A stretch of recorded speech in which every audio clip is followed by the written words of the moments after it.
Yang kami kemudian patut duga rangkaiannya adalah untuk melegitimasi laporan saudara Joko Widodo dalam rangka untuk menguatkan tuduhan fitnah atau pencemaran terhadap klien kami yang di dalam prosesnya juga diselundupkan sejumlah pasal yang tidak ada kaitannya dengan fitnah pencemaran, yakni pasal 35 dan 32 Undang-Undang ITE. Karena itu saya kira juga aneh gitu loh. Kalau kita bicara tentang penyelidikan, proses penyitaan barang bukti itu dilakukan oleh penyidik dengan mendatangi pihak yang akan disita atau setidaknya pihak yang memiliki dokumen itu langsung yang menyerahkan. Nanti ada BAP. Kok ini ada perlakuan khusus gitu loh. Pertama, tidak diterahkan langsung oleh Jokowi, cukup orang tertentu yang dia tunjuk sebagai punya keamanan lah ibaratnya untuk membawa dokumen itu. Yang kedua, kompresnya oleh pengacara. Nah, ini kan kita jadi aneh gitu loh. Oh, kalau begitu caranya memang ini ada permainan dalam rangka untuk melegitimasi ijazah itu dengan melabrak prosedur dan substansi dari proses penyelidikan di Bareskrim yang hasil akhirnya itu bisa digunakan untuk dua hal sekaligus. Pertama, untuk menghentikan proses Dumas yang ada di Bareskrim dengan menyatakan tidak ditemukan bukti karena hasil labnya nanti dikatakan asli. Kedua, hasil lab itu nanti dijadikan dasar penguat laporan saudara Joko Widodo di Polda Metro Jaya terhadap keempat klien kami. Begitu, Bang.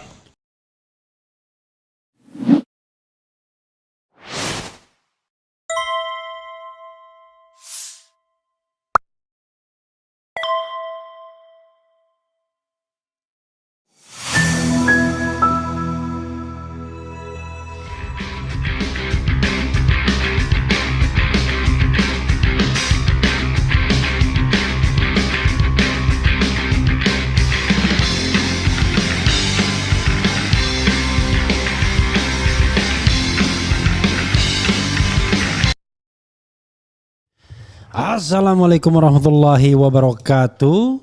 Sobat RH sekalian, jumpa lagi kita di channel yang keren ini. Keren jadas. Ya saudara sekalian, saya baru sampai ya tadi dari televisi swasta. Debat sama teman lama saya namanya Muhammad Kodari. soal terkait dengan pemakzulan Gibran Raka Buming Raka dan hal lainnya. Tetapi bukan itu yang mau kita bahas. Buru-buru saya pulang karena saya janji dengan seseorang namanya Ahmad Hazinuddin. Assalamualaikum warahmatullahi wabarakatuh, bro.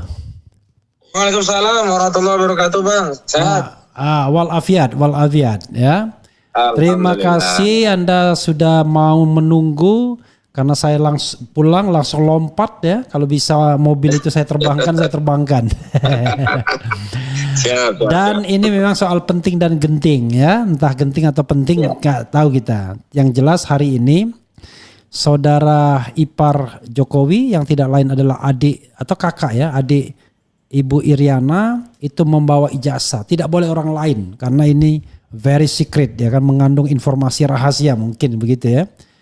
Tapi yang menyerahkannya tetap kuasa hukumnya Yakub Hasibuan dan press conference-nya dia. Tadi saya berkesempatan mewawancarai Rismond Hasiholan ya. Ada masukan yang bagus, tapi saya tidak ingin mendikte Anda. Silakan, apa tanggapan Anda mengenai ijazah asli yang konon diserahkan, yaitu ijazah SMA dan S1 UGM Fakultas Kehutanan jurusan Teknologi Kayu. Silakan. Baik, saya ingin memberikan catatan pada dua hal. Yang pertama terkait prosedur, yang kedua terkait substansi.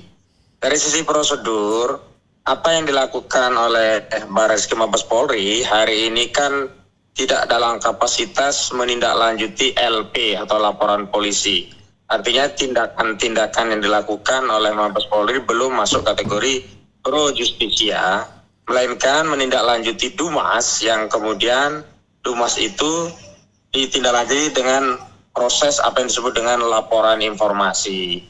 Lalu berdasarkan laporan informasi itu dilakukan proses pemeriksaan terhadap sejumlah pihak, terutama dari pihak-pihak yang melakukan pengaduan masyarakat atas nama Profesor Egy Sujana, dan memang salah satunya klien kami Rizal Fadilah beberapa waktu yang lalu dipanggil untuk diperiksa dalam rangka melengkapi laporan informasi. Artinya secara prosedur proses tindak lanjut terhadap Dumas ini belum bisa masuk ke substansi pokok adanya dugaan tindak pidana yang dilaporkan, baik terkait dugaan tindak pidana pemalsuan dokumen 263 KUHP atau dugaan tindak pidana memasukkan keterangan palsu dalam akta otentik di pasal 266 KUHP. Sehingga sebenarnya ini ranahnya baru pengkajian terhadap. Halo? Halo? Halo? Halo? Justisia itu Halo, diawali dengan sorry. Tadi Anda berhenti di pengkajian, teruskan. iya. Karena tiba-tiba selalu reconnecting. Saya tidak tahu what happened. Terus. Saya nggak tahu juga ini. Iya. Ya baru pada tahapan pengkajian yang ujungnya apakah proses dari Dumas dalam laporan informasi ini bisa ditindaklanjuti pada tindakan pro justisia dengan rekomendasi diterbitkannya nomor LP atau tidak.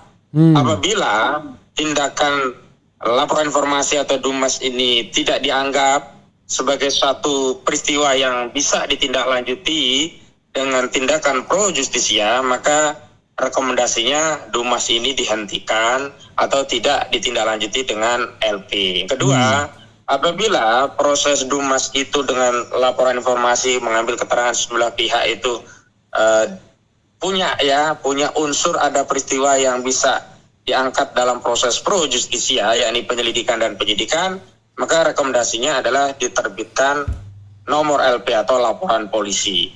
Nah, laporan polisi ini menjadi penanda dimulainya tindakan pro justisia yang pada akhirnya apakah satu tindakan penyelidikan itu akan ditingkatkan kepada penyidikan sehingga para penyidik ini yakin diduga ada tindak pidana, atau sebenarnya juga bisa berhenti di penyelidikan sehingga diterbitkan SP3 dengan keterangan tidak ditemukan cukup bukti. Tapi menariknya, meskipun langkah ini belum ada LP, belum masuk pro justisia, namun tiba-tiba Barreskrim Mabes Polri mengabarkan kepada kita setelah melakukan serangkaian tindakan termasuk memeriksa sejumlah otoritas ya, lembaga-lembaga pendidikan di Solo, dan kemudian sampai pada kesimpulan sudah 90% melakukan tindakan penyidikan. Dia mengatakan penyelidikan 90% sudah. Tinggal 10% lagi.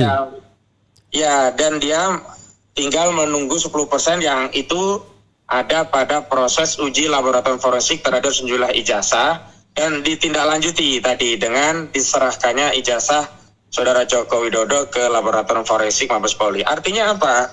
Secara prosedur ini meloncat begitu. Secara substansi juga tidak tepat ya, atau meloncat juga. Kenapa? Karena kalau ini tindak lanjut dari Dumas itu belum sampai pemeriksaan pihak-pihak, hanya pada tahapan harusnya diterbitkan LP. Nah, saat LP itu keluar, barulah tindakan lanjutan, oh ini dilakukan penyelidikan. Jadi penyelidikan yang awal itu penyelidikan terkait Dumas, bukan penyelidikan tentang ada tindaknya suatu tindak pidana.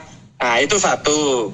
Prosedur yang kedua yang bermasalah adalah ini kan laporan sudah 6 bulan yang lalu. Kenapa baru ditindaklanjuti intensif setelah ada laporan Saudara Joko Widodo terhadap klien kami di Polda Metro Jaya, yakni Dr. Rismon Nasiholan Sianipar, Dr. Suryo, Dr. Tifa, dan Rizal Fadilah.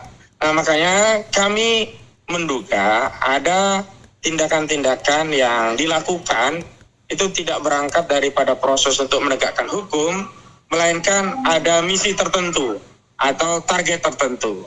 Apa misi tertentu dan target tertentu itu kami menduga kuat target daripada proses hukum di Barreskrim ini bukan dalam rangka menindaklanjuti apa yang menjadi aduan masyarakat yang dilakukan oleh sejumlah pihak ke Barreskrim yang salah satunya klien kami juga diperiksa, ini Rizal Fadilah, tetapi ini adalah rangkaian peristiwa untuk melegitimasi laporan Saudara Joko Widodo di Polda Metro Jaya yang ujung daripada proses Dumas dan laporan informasi ini tak sampai pada kesimpulan bahwa laboratorium forensik daripada Barreskrim Mabes Polri menyimpulkan bahwa dokumen ijazah saudara Jokowi itu identik atau asli, sehingga akan berkonsekuensi pada dua hal. Pertama, ini akan berkonsekuensi penghentian penyelidikan terhadap laporan pengaduan masyarakat ke Barreskrim yang ditindaklanjuti dengan laporan informasi dengan keterangan bahwa tidak ditemukan unsur pidana. Kenapa? Karena hasil laboratorium forensiknya identik atau ijazah tersebut bisa dikatakan asli. Kedua, ini berkonsekuensi pada laporan terhadap klien kami, di mana unsur daripada pencemaran dan juga fitnah itu kan harus ada pembuktian bahwa saudara Joko Widodo memiliki ijazah asli, dan dengan demikian dia bisa menyatakan pihak yang menyatakan ijazahnya palsu sebagai sebuah fitnah atau pencemaran begitu. Nah, ini yang kami kemudian patut duga rangkaiannya adalah untuk melegitimasi laporan saudara Joko Widodo dalam rangka untuk menguatkan tuduhan fitnah atau pencemaran terhadap klien kami, yang di dalam prosesnya juga diselundupkan sejumlah pasal yang tidak ada kaitannya dengan fitnah pencemaran, yakni pasal 35 dan 32 Undang-Undang ITE. Karena itu saya kira juga aneh gitu loh. Kalau kita bicara tentang penyelidikan, proses penyitaan barang bukti itu dilakukan oleh penyidik dengan mendatangi pihak yang akan disita, atau setidaknya pihak yang memiliki dokumen itu langsung yang menyerahkan, nanti ada BAP. Kok ini ada perlakuan khusus gitu loh. Pertama, tidak diterahkan langsung oleh Jokowi, cukup orang tertentu yang dia tunjuk sebagai punya amanah lah ibaratnya untuk membawa dokumen itu. Yang kedua, kompresnya oleh pengacara. Nah, ini kan kita jadi aneh gitu loh. Oh, kalau begitu caranya memang ini ada permainan dalam rangka untuk melegitimasi ijazah itu dengan melabrak prosedur dan substansi dari proses penyelidikan di Barreskrim, yang hasil akhirnya itu bisa digunakan untuk dua hal sekaligus. Pertama, untuk menghentikan proses Dumas yang ada di Barreskrim dengan menyatakan tidak ditemukan bukti karena hasil labnya nanti dikatakan asli. Yang kedua, hasil lab itu nanti dijadikan dasar penguat laporan saudara Joko Widodo di Polda Metro Jaya terhadap keempat klien kami. Begitu, Bang. Ya, ini menarik ya. Tadi Anda mengatakan yang press conference-nya itu kuasa hukumnya. Biasanya kan kalau tindak pidana yang bakal dijadikan tersangkanya, katakanlah Pak Jokowi ya kan, biasanya kan ya yang press conference itu ya pihak penyidiknya biasanya, ya kan? Iya, ini kan aneh gitu loh, seolah-olah sudah satu frame. Bahkan polisi itu saya lihat justru berposisi sebagai pengacaranya Jokowi dengan mengadakan konferensi pers terhadap Dumas dengan menyatakan 90% dan ujungnya tinggal 10% di proses laboratorium forensik. Di situ yang kemudian kami sejak saat ini harus segera menegaskan bahwa apapun yang dihasilkan dari proses laboratorium forensik itu tidak punya nilai, tidak kredibel dari beberapa catatan atau beberapa perspektif. Yang pertama, itu hanya dilakukan sepihak oleh Barreskrim, dan ini menjadi soal karena apa? Ada semacam konflik kepentingan antara institusi Polri dengan Jokowi hari ini, yang Kapolrinya Listio Sigit itu masih merupakan Kapolri hasil SK dari saudara Joko Widodo begitu. Yang kedua, harusnya agar objektif dan transparan, setidak-tidaknya proses uji lab itu melibatkan unsur-unsur di luar Barreskrim. Misalnya ada unsur dari kampus, unsur dari kami, karena kami berkepentingan sekali, karena hasil lab itu akan berkonsekuensi pada proses laporan pidana di Polda Metro Jaya begitu. Dan yang paling penting di antara itu semua, proses ini tak lazim kalau proses tes lab forensik itu dalam kerangka penyelidikan yang itu berdasarkan laporan polisi, maka bisa kita katakan ini adalah proses penegakan hukum. Tapi ketika ini berasal dari Dumas menjadi laporan informasi, tapi tiba-tiba langsung masuk kepada tahapan pembuktian dalam proses penyelidikan yang semestinya itu hanya terjadi pada tindakan pro justisia melalui terbitnya laporan polisi dari institusi Polri, maka sekali lagi ini adalah kami duga kuat bagian dari upaya penyelamatan Jokowi di kasus ijazah palsu. Begitu, Bang. Tadi ada ketika saya wawancara Rismond, menarik sekali apa yang dia sampaikan ya sebagai alternatif mungkin yang juga bisa dipertimbangkan. Dia mengatakan silakan Puslap 4 melakukan uji forensik, tetapi hasilnya harus bisa dicek and recheck oleh pendapat yang berbeda. Nah ini juga menarik ya, maksudnya ada pembandingnya, jadi tidak bisa kita terima saja misalnya dikatakan A semuanya, tetapi ada keterbukaan, ada sarana yang diberikan pihak lain, pihak independen untuk menguji juga apa yang sudah dilakukan laboratorium forensiknya oleh Puslapor Mabes Polri. Itu gimana kalau menurut Anda alternatif seperti itu? Ya, alternatif ini memang menjadi salah satu pilihan. Hanya saja alternatif ini tidak bisa ikut mengontrol pada proses uji laboratorium forensik di Barreskrim Mabes Polri itu. Jadi kan yang diuji hanya hasilnya, tidak berikut prosesnya. Namun yang paling penting kalau menurut Rismond dia bilang untuk sampai pada kesimpulan identik dan tidak ya harus dijelaskan secara detail katanya, sehingga dari rasio itulah kemudian bisa dijelaskan apakah ini kredibel atau tidak. Jadi ada detailnya, bukan hanya soal hasilnya gitu. Iya, maksudnya kan kalau bisa yang lebih baik itu proses pendetilan itu sejak awal bareng-bareng dilakukan, agar jangan ada kesan begini, itu kan nggak diterima karena hasilnya nggak sesuai dengan apa yang diharapkan pihak lain. Itu ditolak. Halo. Kan bisa. Oke. Diakui akan bisa diakui oleh para pihak yang terlibat gitu. Kontrolnya itu sejak prosesnya, bukan hasilnya kemudian kita cek secara detail dari sisi proses sampai hasil, tidak gitu. Walau itu menjadi alternatif, tapi kami lebih memilih dari tim hukum itu untuk mengikuti semuanya dan melibatkan banyak pihak, karena kontrol itu akan menjadi sempurna. Itu satu sisi. Sisi yang lain, kita ini kan tidak sedang dalam kasus kami ya, ini kan kita sedang kami terus terang terbuka ya, berkepentingan untuk membela klien kami, karena kami tidak mau klien kami dianggap melakukan pencemaran atau fitnah berdasarkan hasil laboratorium forensik yang sifatnya sepihak, yang di situ syarat kepentingan, dan apalagi hari ini institusi Polri syarat juga dengan catatan-catatan miring dalam konteks menegakkan hukum. Misalnya ada kasus Joshua Huta Barat, ada kasus KM 50, ada kasus Vina Cirebon, yang masyarakat tahu bagaimana persoalan yang ada di institusi Polri. Namun sekali lagi, kepentingan paling penting untuk menjaga kepercayaan seluruh masyarakat, karena masalah ijazah palsu ini kan masalah seluruh rakyat, sehingga dalam konteks untuk menjaga atau mempertimbangkan kepentingan seluruh masyarakat itu, kepentingan masyarakat itu ikut dilibatkan sejak awal, sehingga hasilnya benar-benar kredibel, sehingga nanti tidak ada kesan begini, kita menolak itu kan karena hasilnya berbeda. Coba kalau hasilnya sama, mungkin nggak akan dipersoalkan. Tidak begitu. Jadi kita ingin objektif saja dalam persoalan ini, begitu, Bang. Tetapi yang jadi masalah adalah apakah lazim ketika proses penyelidikan itu dilakukan oleh Mabes Polri dengan Puslap 4-nya misalnya, tiba-tiba ada pihak lain yang ikut serta, apalagi pihak yang ikut serta ini misalnya ya pihak pelapor misalnya, bagaimana? Kan itu biasa, Bang. Dalam konteks gelar perkara kan seluruh pihak dihadirkan untuk dijelaskan unsur-unsurnya dan sebagaimana.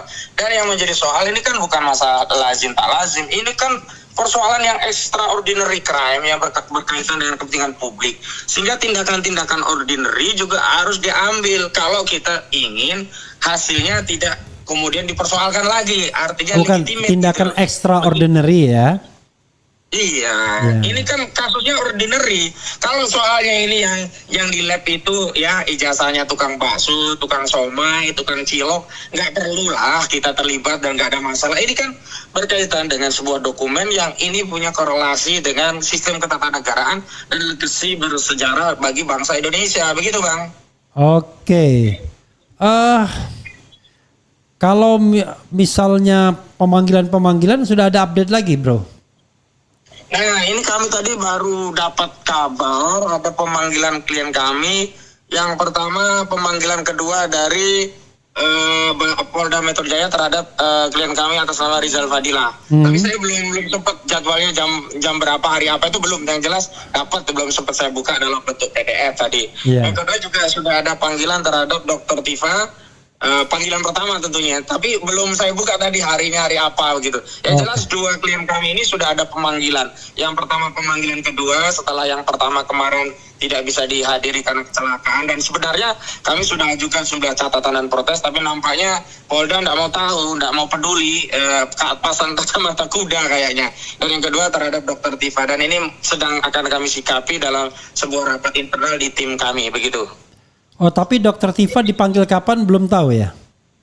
Tadi udah saya dapat, tapi kapannya saya belum cek. Nanti saya cek lagi. Ya, mudah-mudahan tidak dalam waktu terlalu dekat. Beliau sedang berduka kan, kakak kandungnya meninggal dunia ya. Nampaknya itu juga tidak menjadi pertimbangan penyidik, dan itu semakin menguatkan memang ada target dalam kasus ini. Begitu cepat sekali pemanggilan, LP langsung keluar. Bahkan saya mendapat informasi itu kan ada 24 video yang dijadikan bukti oleh pelapor saudara Joko Widodo dan tim kuasa hukumnya. Nah, ini akan menjadi tindakan yang akan memberikan pressure secara psikis bagi pihak-pihak yang ikut ditarik dalam proses ini, walaupun hanya undangan klarifikasi. Dan justru kita melihat kalau model seperti ini biasanya ada target-target politik, bukan target penegakan hukum lagi, begitu Pak. Kalau target politik apa ya? Mungkin target politiknya saya kira dia ingin menekan pihak-pihak yang terlapor ini agar bisa ya berdamai gitu loh. Dengan harapan damai itulah yang menjadikan dasar bagi pelapor untuk mencabut laporannya, karena ini kan delik aduan, sehingga akhirnya kasusnya dihentikan, tidak perlu masuk ke proses persidangan. Karena kami yakin terlepas punya banyak yang legitimasi yang dicari-cari begitu, termasuk nanti hasil laboratorium forensik, saya yakin saudara Jokowi pasti akan kewalahan dalam proses persidangan. Saya masih ingat betul untuk kasus Bambang Tri saja, itu guru SD, SMP, SMA, ya dari Jokowi itu keteteran dan terungkap berbagai kebohongan-kebohongan mereka. Sampai ada kepala sekolah SD Tirtoyoso di Solo, itu tempat SD-nya Joko Widodo, itu mengaku dia ini muslim padahal sudah bukan muslim lagi.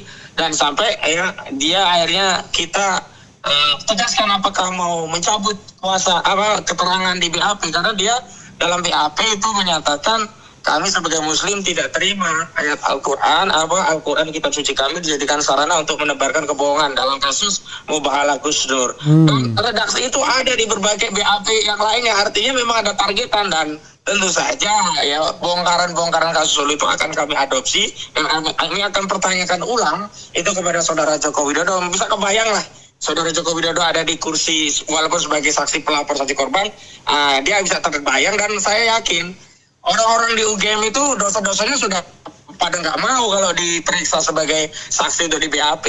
Nah, mereka pasti akan mempertaruhkan ya reputasi dan kredibilitas mereka ketika mereka ada di persidangan. Makanya jalan yang paling baik mereka tempuh itu adalah mencabut dengan dasar ada perdamaian. Nah, ini target untuk mencari perdamaian itu adalah dengan menekan terlapor dan pihak-pihak yang ada dalam lingkaran terlapor agar tertekan secara psikis dan seolah-olah takut ya masuk penjara dan kemudian berdamai. Tapi saya ingin tegaskan, klien kami ini tidak akan pernah takut, tidak akan pernah gentar, dan mereka memang bicara sesuai dengan ilmu gitu loh, dengan apa yang mereka pelajari dan mereka yakini, dan gak ada kesalahan orang berpendapat dengan ilmu gitu loh. Harusnya saudara Joko Widodo kalau benar-benar dia mau menyelamatkan reputasi dari proses penghinaan sehina-hinanya, dari proses perendahan serendah-rendahnya, tunjukkan saja ijazah aslinya. Kenapa kok nggak mau? Kenapa harus mengorbankan banyak anak bangsa? Kenapa harus menyusahkan polisi? Kenapa harus membuat seluruh rakyat ikut ya hiruk pikuk dan kemudian menjadi terbelah dengan kasus ini? Begitu Bang Revi. Oke, tambahan ya. Ini ada berita pengacara Jokowi sebut menunjukkan ijazah asli ke publik tak akan selesaikan persoalan. Pendapat Anda? Nah, dia belum pernah mencoba itu. Kenapa berasumsi? Tunjukkan saja kalau sudah ditunjukkan. kan dia bisa melegitimasi pendapatnya. Nah, udah saya tunjukkan kalian ini maunya apa. Nah, itu belum ditunjukkan dan terbukti dia kan bohong terus. Pertama, katanya tidak akan menunjukkan kecuali atas perintah pengadilan. Begitu ada pengadilan Surakarta mediasi memerintahkan, walaupun Pak Taufik yang minta, itu kan masuk kualifikasinya perintah pengadilan. Itu ijazah nggak datang. Jokowi yang nggak datang juga. Kedua, katanya perintah pengadilan tiba-tiba tunjukin kepada pengacara. Ketiga, perintah pengadilan tiba-tiba tunjukin hanya kepada wartawan. Dan banyak kebohongan-kebohongan lainnya, termasuk menunjukkan ijazah di polisi pada saat proses membuat laporan polisi. Itu apa relevansinya? Di awal itu kan belum proses untuk menguji bukti-bukti. Dan memang kalau harusnya ya, kalau Jokowi itu buat laporan polisi dalam rangka dia menyatakan bahwa dirinya tercemar, dirinya terhina karena ijazahnya asli tapi dianggap palsu, harusnya kan sejak proses laporan pertama itu ya barang bukti itu disita oleh Polda Metro Jaya, bukan diantarkan ke Bareskrim Mabes Polri. Karena barang bukti itu untuk menjadi dasar legal standing bahwa Jokowi punya ijazah asli dan pihak-pihak yang mengatakan ijazahnya itu palsu sebagai pihak yang mengedarkan fitnah atau melakukan pencemaran gitu loh. Jadi janganlah berdalil lah, kalau memang nggak punya asli, nggak bisa nunjukin, ya sudah akui saja, mudah-mudahan rakyat Indonesia akan memaafkan, begitu Bang. Ini ada berita ya, dari Warta Kota, Egy Sujana akan cabut laporan jika Jokowi bisa buktikan ijazahnya asli. Ini ada dua hal sebelum dijawab ya. Pertama, jika ya, tetapi kan pada dasarnya ini kan bukan delik aduan, ini kan pidana umum. Jadi dengan mencabut laporan tersebut, apakah kemudian masalahnya akan berhenti kalau itu delik umum? Silakan. Ya justru kalau dicabut itu masyarakat akan bertanya-tanya ada tekanan apa terhadap pencabutan itu, karena kalau itu delik umum dengan atau tanpa laporan polisi tetap harus menindaklanjutinya. Artinya cabut atau tidak cabut itu tidak ada konsekuensi bagi proses penyelidikan dan penyidikan. Yang kedua, pembuktian yang dimaksud Jokowi itu apa? Kalau akhirnya pembuktian itu hanya dari proses tes laboratorium forensik di Mabes Polri, itu juga tidak punya nilai. Kenapa? Hasil tes itu hanyalah rangkaian penyelidikan dan penyidikan dan semuanya akan diuji kembali kepada proses persidangan. Artinya apa? Ijazah saudara Jokowi itu belum bisa dikatakan asli atau terbukti asli sebelum ada putusan pengadilan yang berkekuatan hukum tetap yang menetapkan bahwa ijazah saudara Joko Widodo itu asli. Karena itu harusnya laporan polisi dari saudara Jokowi itu prematur, belum bisa disampaikan, harusnya menunggu dulu proses putusan perdata di Pengadilan Negeri Surakarta untuk menetapkan apakah ijazah saudara Jokowi itu ditetapkan. Closing statement, bro. Halo. Ya. Closing statement. Halo. Closing statement. Baik. Yang pertama, saya mengajak seluruh rakyat Indonesia untuk mengawal kasus ini karena saya sudah mencium aroma tidak sedap dari proses perkara yang terjadi atau yang bergulir di Bareskrim yang motifnya hanya untuk melegalisasi jasa Jokowi sekaligus untuk menjadi dasar bukti bahwa klien kami di Polda Metro Jaya telah melakukan atau diduga melakukan tindak pidana pencemaran dan fitnah. Yang kedua, ayo kita kawal agar Bareskrim Polri melibatkan pihak-pihak lain sehingga hasil daripada tes itu menjadi kredibel dan otoritatif ketimbang memaksakan membuat proses tes laboratorium forensik sendiri yang sejak awal bisa dikatakan tidak akan dipercaya apapun hasilnya. Termasuk walaupun hasilnya itu asli ataupun hasilnya itu palsu, nggak dipercaya gitu loh. Yang ketiga, saya kira persoalan ini kan harusnya dituntaskan dengan mengikuti proses dan prosedur hukum yang benar. Karena itu, ya harusnya dipastikan dulu yang di Bareskrim itu bisa diterbitkan LP atau tidak. Kalau tidak, ya udah ngapain kita periksa ijazah yang ternyata prosesnya belum sampai proses pro justisia.